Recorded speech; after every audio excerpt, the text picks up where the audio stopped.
Que Dios les bendiga, mis queridos amigos y hermanos, en esta hermosa mañana. Agradecemos a Dios por las bendiciones que Él imparte sobre nuestras vidas. Y de inmediato queremos hablar de la palabra del Señor. Y vamos a hacerlo en el Evangelio de San Lucas, capítulo 7, versículo 18 al 22. Esta porción bíblica nos narra la historia de Juan el Bautista con respecto a preguntarle a Jesús que si era él el que había de venir o esperaremos a otro, dijo Juan. Así es pues que vamos a hablar de la palabra de Dios y el tema tiene como título: ¿eres tú el que había de venir o esperaremos a otro? ¿Eres tú el que había de venir o esperaremos a otro? En el Antiguo Testamento, en Primera de Reyes, capítulo 19,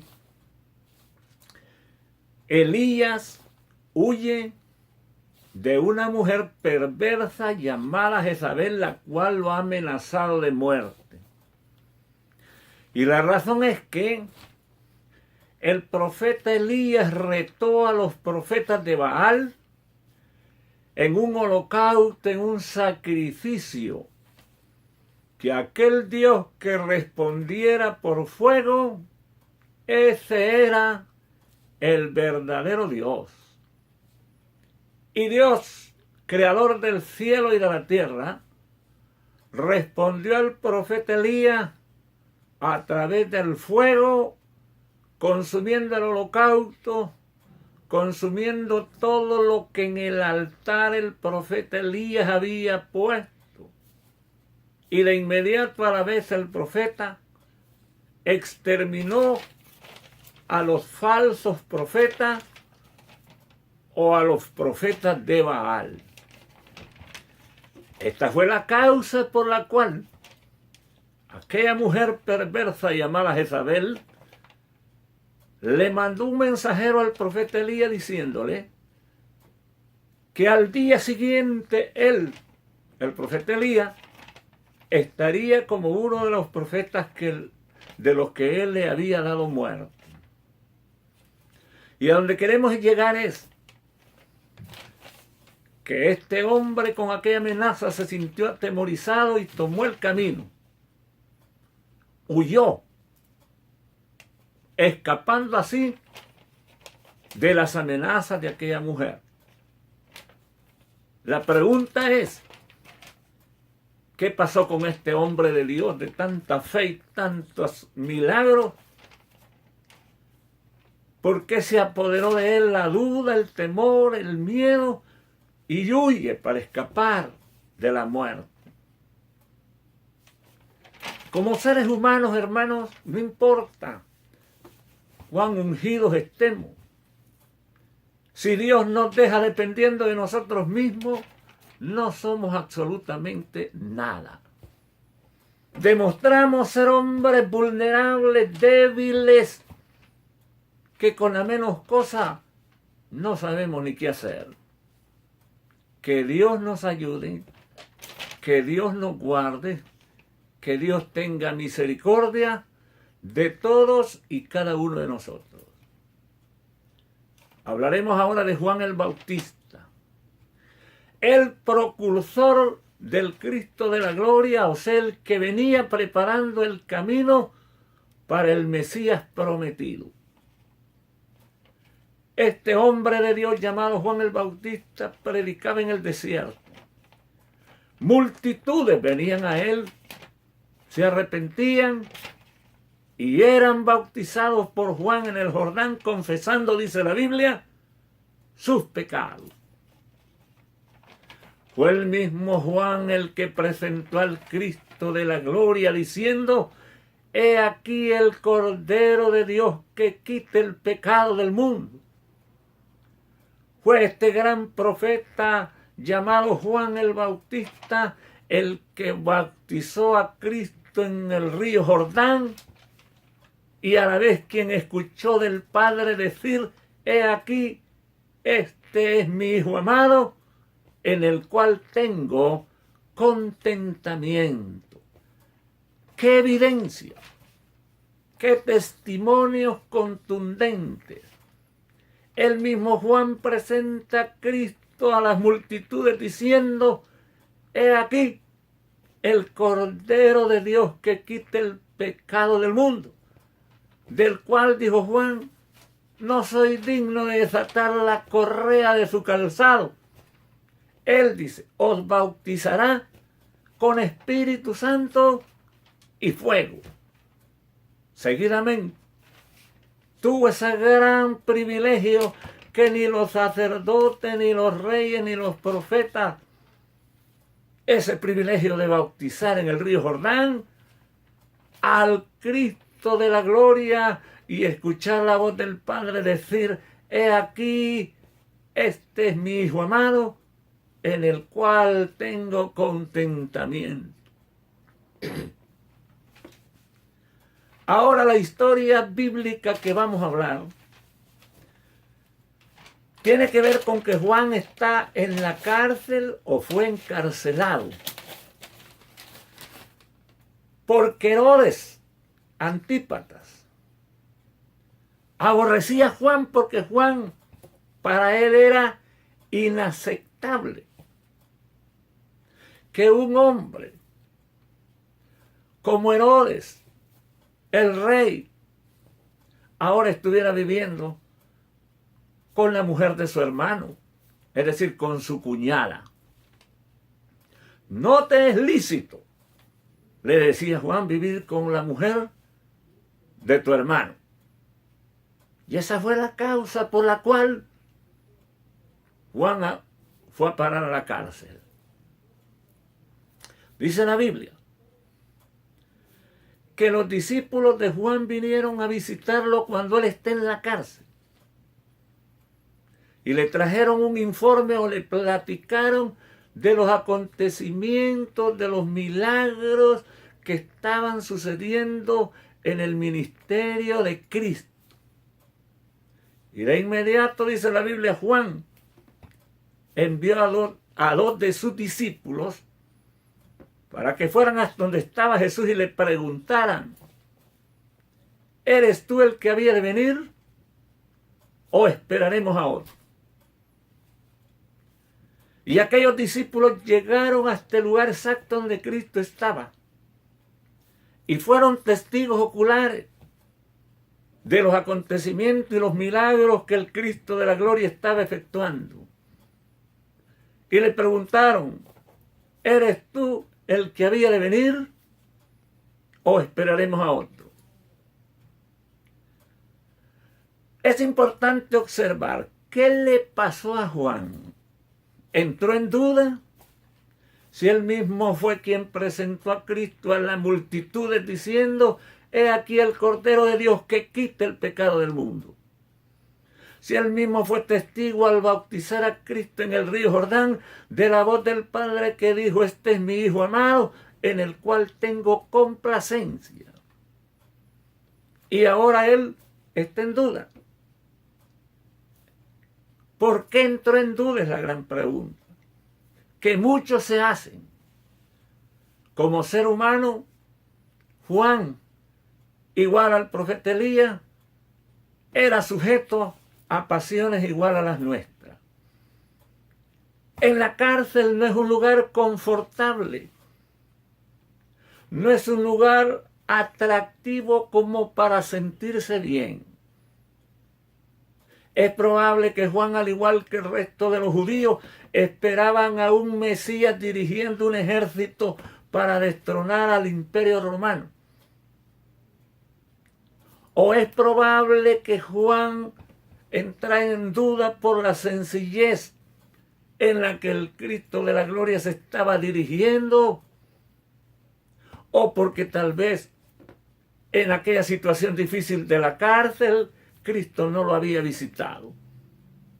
Todos nos podemos hacer esta pregunta: ¿por qué Cristo no libertó a Juan de la cárcel? o sencillamente por qué Cristo no visitó a Juan en la cárcel. La respuesta es: el ministerio de Juan estaba caducando y el ministerio de Cristo estaba desarrollándose. Es necesario, dijo Juan, que yo mengüe, pero que él crezca. Por otra parte, estaba establecido que Juan iba a glorificar a Dios con su propia vida, con su propia muerte. Entonces esa fue la razón por la cual Cristo no visitó a Juan en la cárcel. Amados amigos y hermanos, ¿cuántos de nosotros en alguna ocasión estamos pasando pruebas, luchas, dificultades, qué sé yo? Confiemos en Cristo, confiemos en Dios.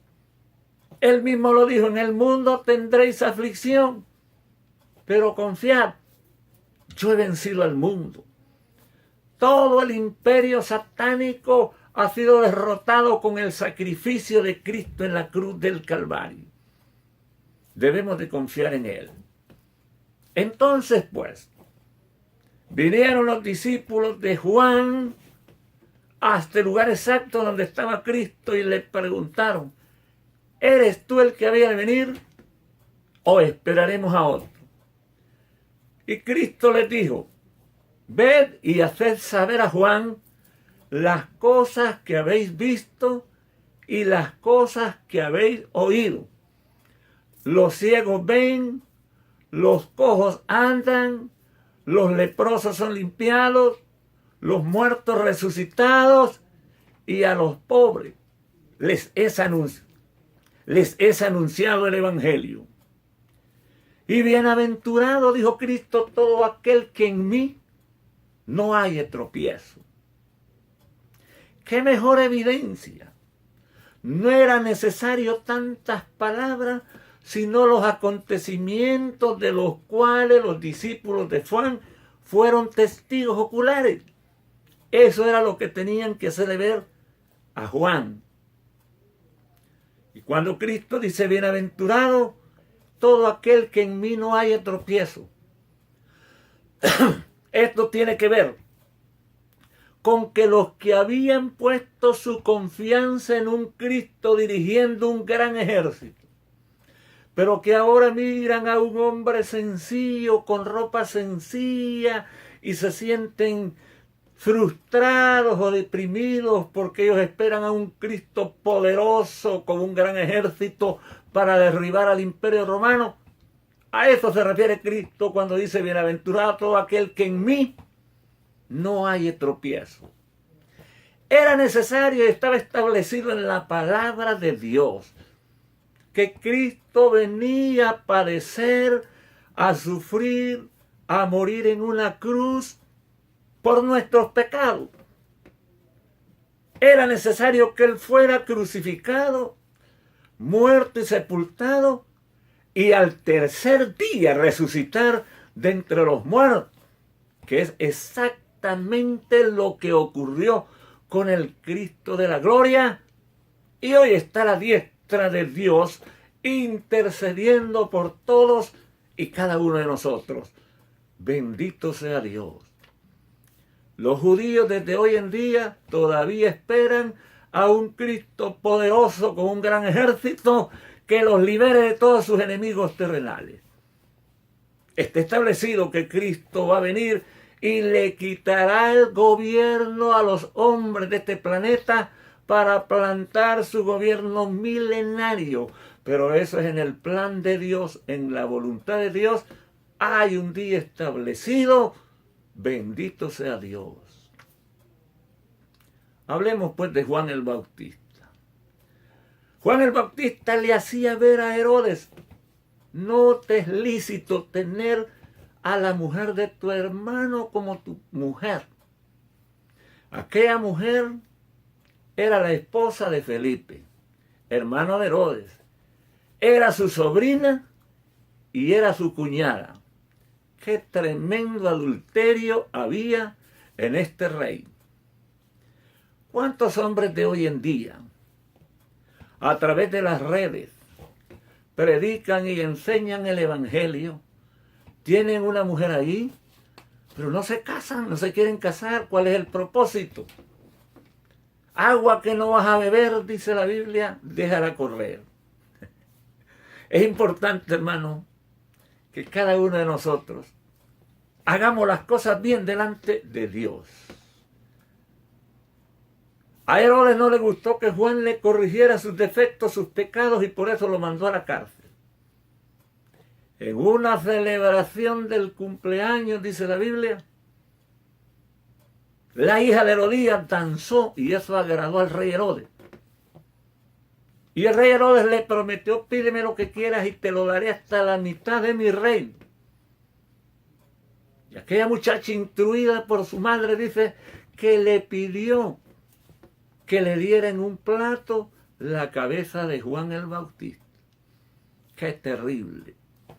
¿Cuántos hombres de Dios en el Antiguo y el Nuevo Testamento pagaron un alto precio por la causa de Cristo?